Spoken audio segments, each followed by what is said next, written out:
Hey guys, welcome to the Bows. Today I'll be giving my thoughts on the main event title fight between Jan Blachowicz and Israel Adesanya. I think to many people's surprise, Jan won. Adesanya was on a tear lately leading up to this fight and was obviously undefeated too. And I was a little surprised in the way Jan won. I thought for him to come out on top, he would have to catch Adesanya with a big bomb and put him out, or he would have to control him on the ground or in the clinch for a considerable amount of time, which is what Jan did, mainly in rounds 4 and 5.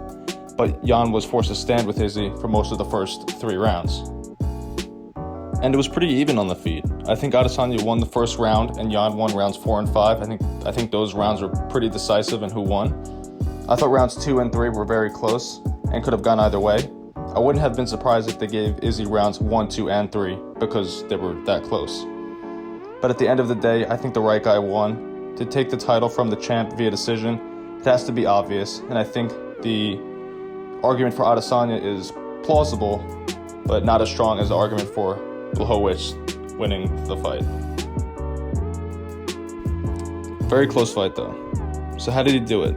How did Jan beat this ultra-sophisticated striker? For one, I think that the lack of speed that people were talking about for Jan was very much so overestimated. He's not that slow.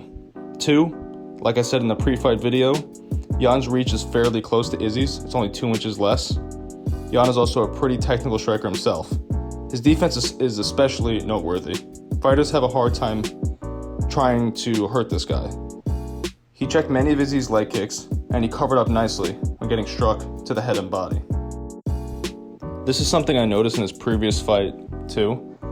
Reyes couldn't really do any damage to Jan. At first, I didn't really take this fight into account that much because Izzy is the far more precise striker as opposed to Reyes.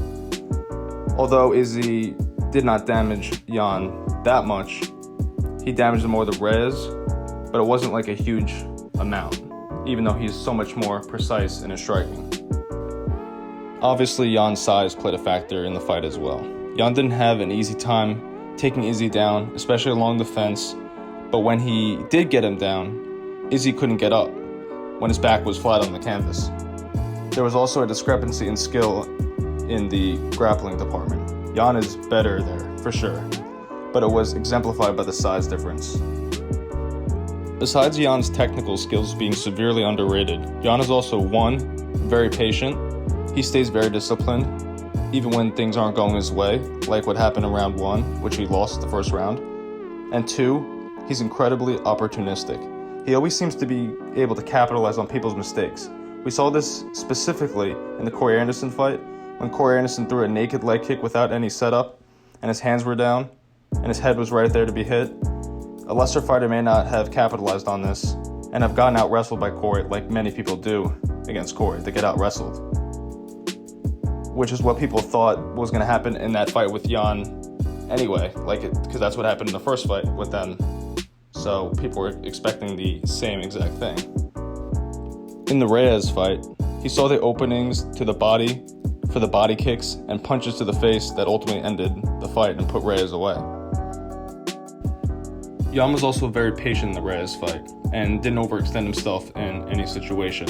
In the Izzy fight, he knew when to shoot in for the takedowns, specifically in rounds 4 and 5, which ultimately won him the fight.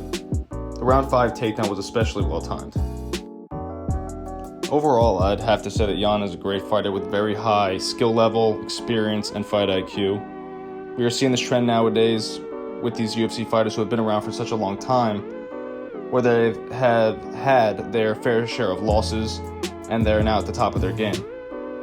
There's something to be said about having all that experience year after year fighting against the best fighters in the world, even if there are losses along the way. We're seeing this with guys now such as Jan, Glover Teixeira, and Charles Oliveira, just to name a few. And yes, there are plenty of guys who have been in the UFC for just as long, if not longer, and they're not on top of their divisions. But we should be careful in assessing someone's chances at becoming an elite fighter due to having a multitude of losses. It's not a good metric to measure a guy's skill set by. A lot of combat sports nowadays is fixated on guys having very good, if not perfect, records. This should not be a heavily considered element at all. It is more of a problem in boxing, but there's still some of that undefeated aura in MMA. Anyway, it appears like Glover Teixeira is next for Jan. This is an interesting matchup, and I presume that it'll happen sometime around the end of the year, maybe in the fall at the earliest if we're lucky. Alright, that's all I got for you today. Leave a like, subscribe, let me know in the comments what you thought about the fight, and I'll see you next time. Peace.